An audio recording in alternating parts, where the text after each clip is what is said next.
Bonjour, aujourd'hui parlons des graines d'ortie.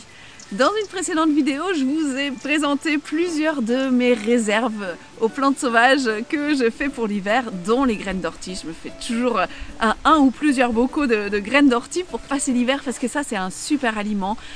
Très riche en minéraux, en vitamines, en oligo-éléments, en acides gras polyinsaturés. Il y a plein de bonnes choses dans les graines d'ortie et vous ne devriez pas passer à côté parce que ça c'est gratuit, c'est à disposition de tout le monde, c'est facile à reconnaître, etc. Alors, comment je fais pour les récolter les graines d'ortie et quand est-ce que je m'y prends?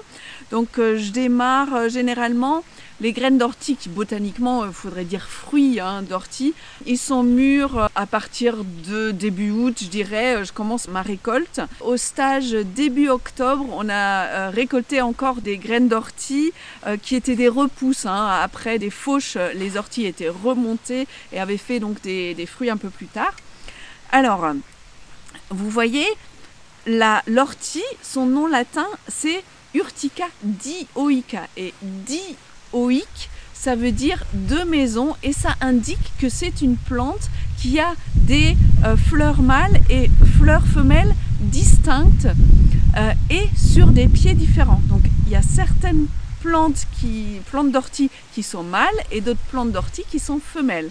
Et les graines d'ortie ne sont bien sûr que sur les plantes femelles. Parce que comme chez les humains, il n'y a que les femmes qui font des enfants, chez les orties, il n'y a que les plantes femelles qui font des graines. Alors, j'ai pas mal de questions souvent sur oui, mais comment être sûr que c'est des graines femelles? Bon, les graines, elles ne peuvent être que femelles, mais on peut se tromper parfois quand on a les fleurs devant soi. Alors, c'est pas grave du tout parce que même les fleurs mâles, si vous les mangez, ça ne peut apporter que des bienfaits. Mais quand on veut se faire des réserves de graines, faut que ça soit au bon stade de graines quand même. Alors, un indice pour voir si on est devant une plante mâle ou femelle au moment de la floraison, c'est la disposition des petites grappes de fleurs. Donc les fleurs mâles, les grappes sont plutôt à l'horizontale et les fleurs femelles sont plus tombantes.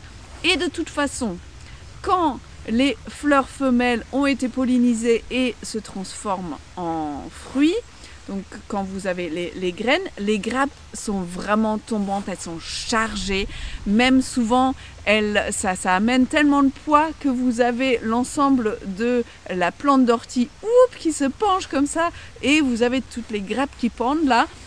Les fleurs mâles, quand elles ont fait leur travail de lancer le pollen qui, avec le vent, va arriver vers les fleurs femelles et les polliniser. Une fois que le pollen est parti, les fleurs mâles ont fait leur travail et elles vont, il n'y aura plus rien sur les petites grappes. Donc ça sera tout vide, la plante sera toute vide. Donc vous pouvez difficilement vous tromper. Quand il y a un plant d'ortie bien chargé, ce sont des graines d'ortie.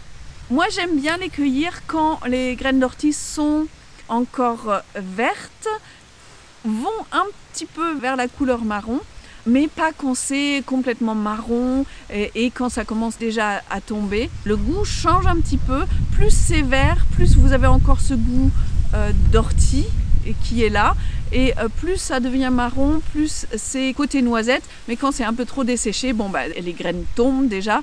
Personnellement, je trouve que le goût devient moins agréable après. Donc, choisissez des plantes bien chargées en graines et il y a différentes techniques. Vous pouvez ou prendre directement les grappes et cueillir que des grappes ou alors vous prenez le plant, vous faites ce geste de tirer l'ensemble des grappes avec les graines et les feuilles qui sont encore là. Vous prenez tout et vous mettez ça dans un sac pour étaler après ça au séchage. Ou alors vous coupez la plante à l'endroit où elle commence à faire des graines. Vous coupez l'ensemble de la plante avec la tige, les feuilles, les graines et vous faites sécher ça et vous faites le tri une fois que c'est sec.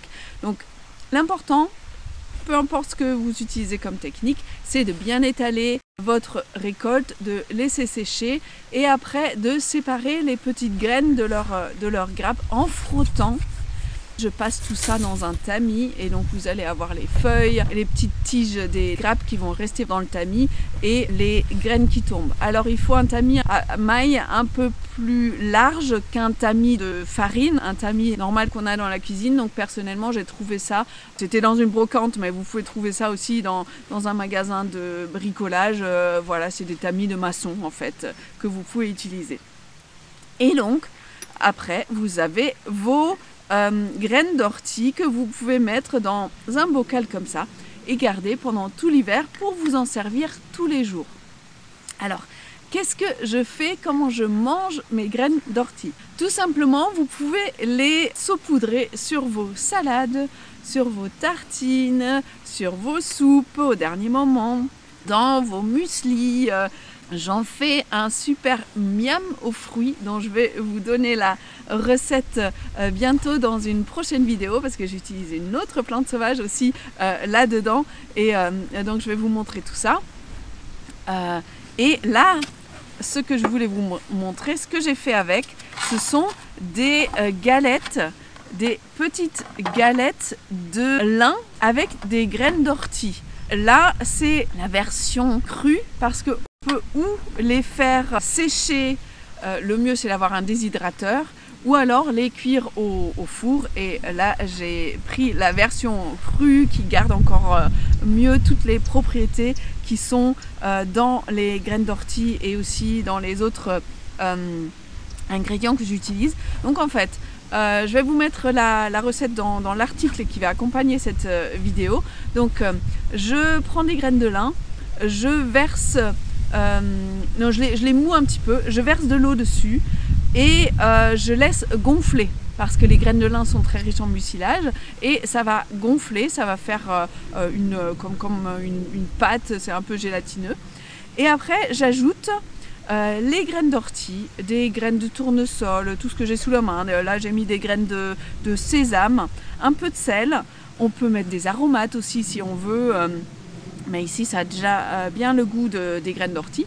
Et puis après j'étale ça sur mon support anti-adhésif et je mets ça à sécher dans mon déshydrateur à 40 degrés pour que ça reste en qualité crue. Ou alors vous pouvez étaler ça pareil sur une plaque qui va au four sur du papier cuisson et vous faites cuire au four tout simplement.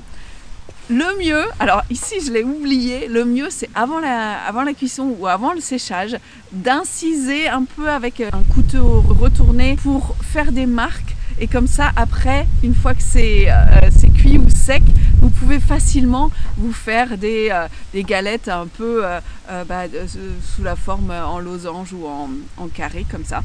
Donc ici j'avais oublié de faire ça.